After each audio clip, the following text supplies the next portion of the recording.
Howdy folks, hope you're all having a good one, and welcome back once again to World of Warships with Rear Admiral Jingles, where today we're on the tiers of the cruisers map.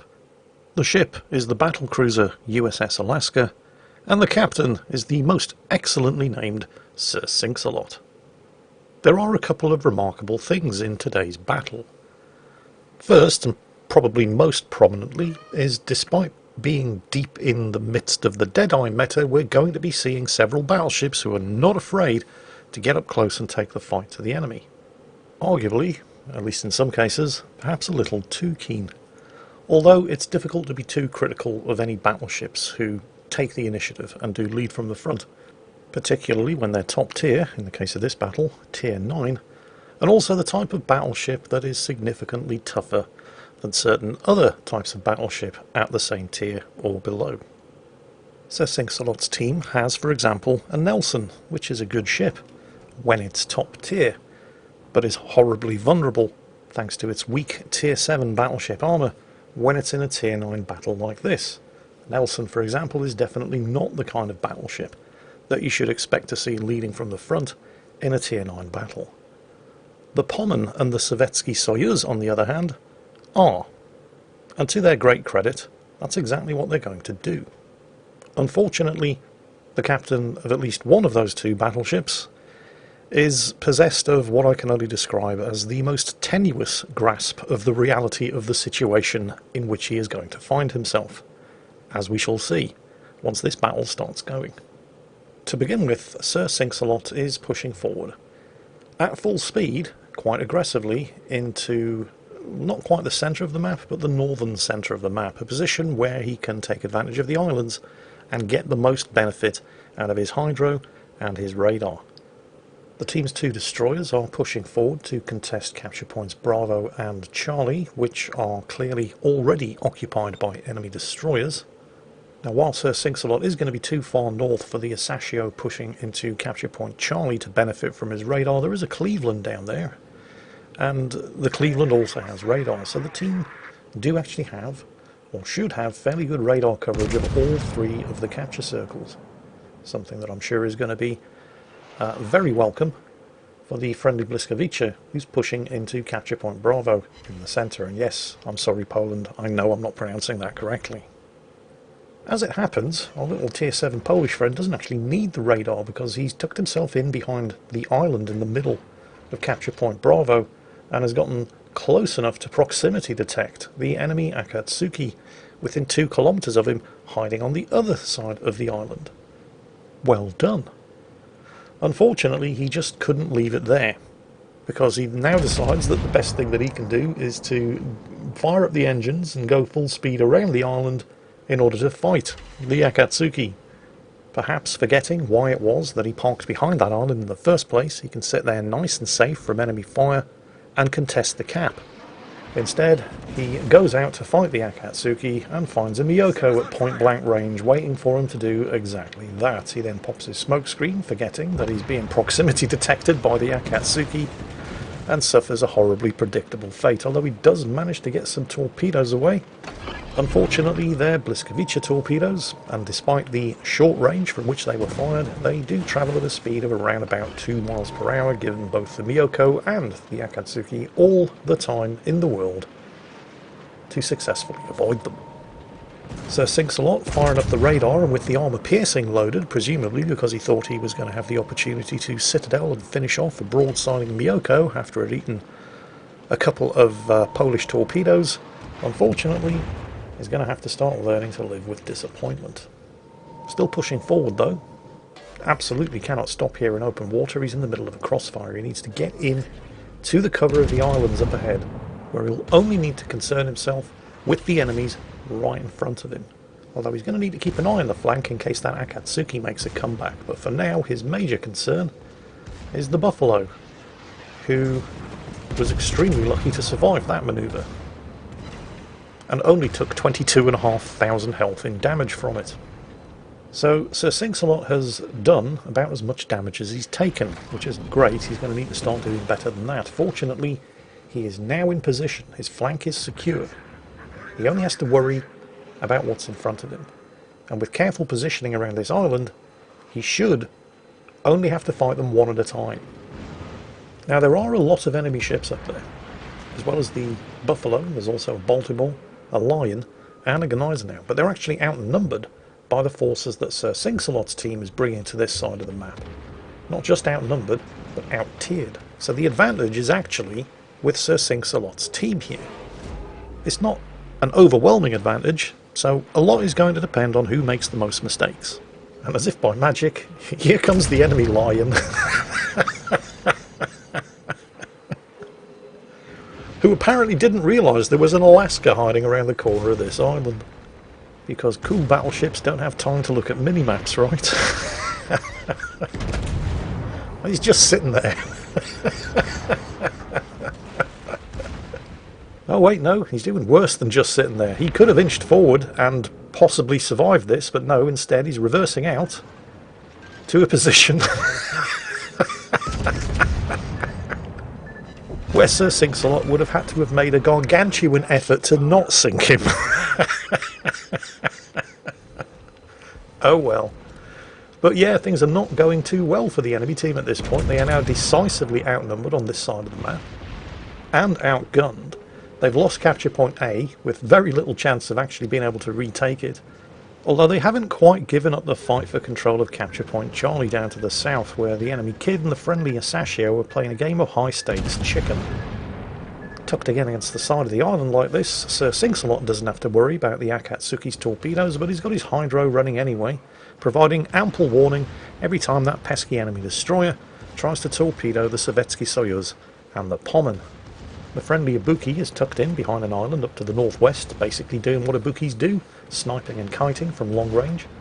The friendly Nelson, around about 10 kilometres to the rear, is trying to do what he can do, without making himself a huge target and keeping his 16-inch guns in the fight. The Pommern does eat a couple of torpedoes, presumably fired by the Miyoko through the gap in the Narrows up ahead.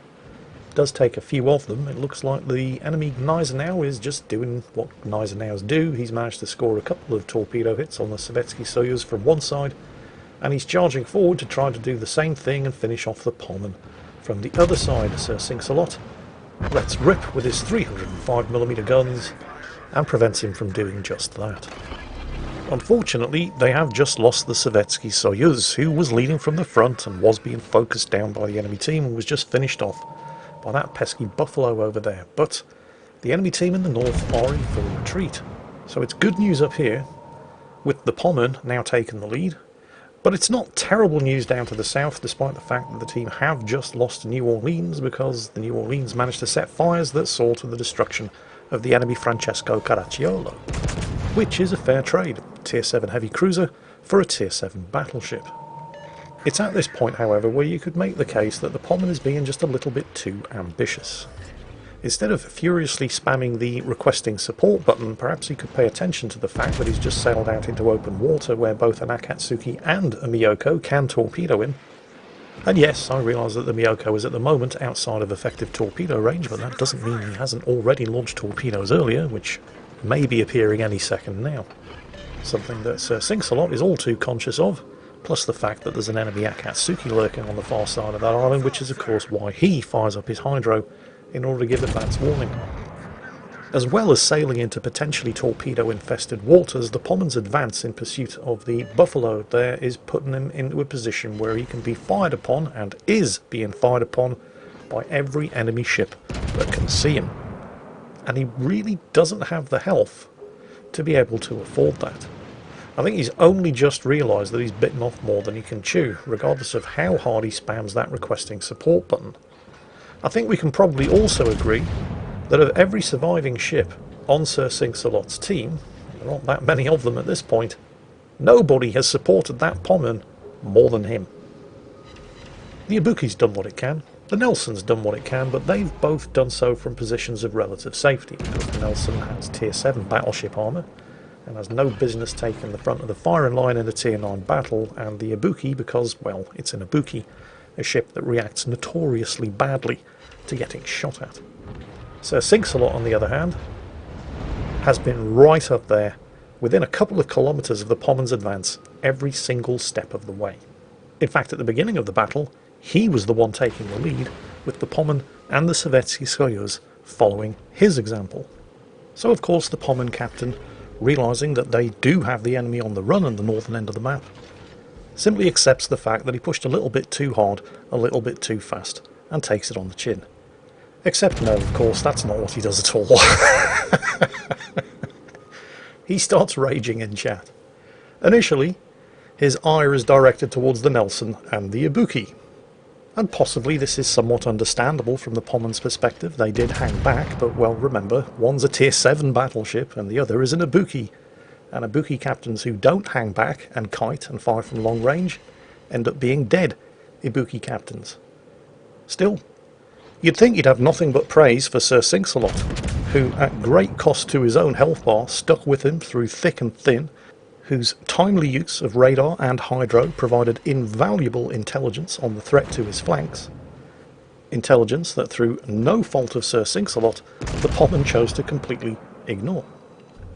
You'd think that the Pommern captain would at least be grateful for Sir Sink-a-Lot's valiant efforts, without whom, I am fairly sure, this flank would probably have crumbled just as quickly as the southern flank has. You'd think that, and you would be completely wrong, as we're going to see in just a moment as Sir Sink-a-Lot rounds this island in order to back up the Ibuki and the Nelson as they focus fire on the Georgia, two players which, according to the Pommern captain, have been completely useless and have merely been observers so far in this battle, which is kind of hard to reconcile with the fact that the Nelson just got his second kill, and between the two of them they share 3 kills in total. But what's even harder to believe is that right now that Pommern is typing a message in chat encouraging everybody on the team to report Sir Sink-a-Lot for playing poorly. Sir Sink-a-Lot, the one person on the team who more than any other backed that Pommern up to the hilt and lost half of his health doing it, killed 2 of the ships that were threatening to sink the Pommern, provided radar and hydro intel, followed the Pommern when he was stabbing the requesting support button. This is the guy that the Pommern wants everybody to report for being shit. I mean, on the one hand, I feel that the Pommern captain should be applauded for leading from the front in the way that he did, at least at first, as one of the toughest and most heavily armoured ships in this battle. It was very encouraging, especially in a game that's currently being dominated by the Deadeye meta, to see a battleship captain willing to take those kind of risks, so full marks to him for that. As for his grip of the reality of the situation in which he found himself, however, yeah, not so much. And I find this to be kind of fairly symptomatic of not just World of Warships, but online gaming in general. It's an endemic problem that people just refuse to accept the slightest possibility that they might have had something to do with the reason why they failed. Oh, nice kill on the Georgia. I bet he thought he was safe. Oh, hang on a second. I was wondering when we were going to see from the Buffalo again. He definitely picked the wrong moment to announce his position. And is that a kill? I feel, yes, that is a kill. Yes, everybody, please report Sir Sink-a-Lot for playing poorly. And not just Sir Sink-a-Lot, let's not forget the Ibuki and the Nelson as well. 3 players who between them are responsible for 7 destroyed enemy ships. And who between the 3 of them, along with the Asashio as well, credit where credit's due, the Asashio has been playing a fantastic fighting withdrawal all the way back up from Capture Point Charlie, and was instrumental, along with Sir Sink-a-Lot, for taking Capture Point Bravo and handing the advantage to Sir Sink-a-Lot's team. But according to the Pommern captain, 3 of these 4 players are the reason why the team's losing. Except the team isn't losing, is it? Far from it. They're 1 kill and 1 capture point up.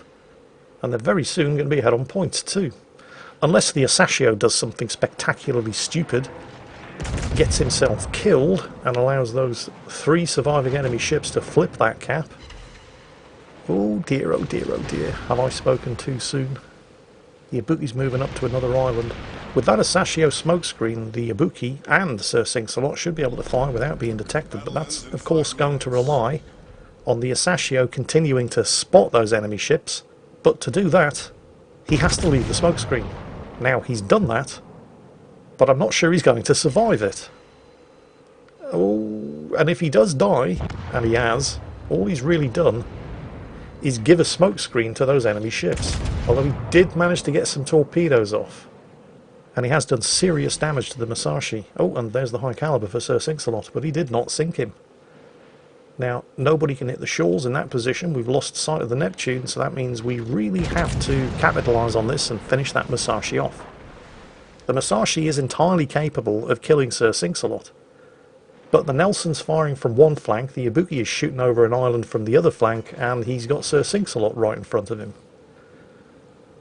I feel like Sir Sink-a-Lot was taking an unnecessary risk here, or at least that's what I thought at the time. I thought, just leave him to the Ibuki. The Ibuki can finish him. If he doesn't, the Nelson will. But, well, the Ibuki doesn't finish him. The Nelson does not reload in time. And Sir Sink-a-Lot does get the Kraken unleashed. And that just leaves the shores and the Neptune. I cannot help but find it more than a little ironic that the three surviving ships on Sir Sink-a-Lot's team, himself, the Ibuki, and the Nelson, who, between the three of them, have sunk all but 2 of the dead ships on the enemy team, are the 3 players that the Pommern thought were worthy of being reported for playing poorly. Sir Sink-a-Lot just asked in chat, still going to report me? I'm not saying the Pommern was wrong, of course. Everybody has their own interpretation. I'm just saying that perhaps there's an alternative interpretation of the existing facts that doesn't... yeah, kill number 6. I'm just saying that there is an alternative interpretation of the facts that were available to the Pommern, which suggests that perhaps Sir Sink-a-Lot at least, regardless of what you think of how the Ibuki or the Nelson have performed, but that Sir Sink-a-Lot at least is possibly undeserving of the Pommern's wrath.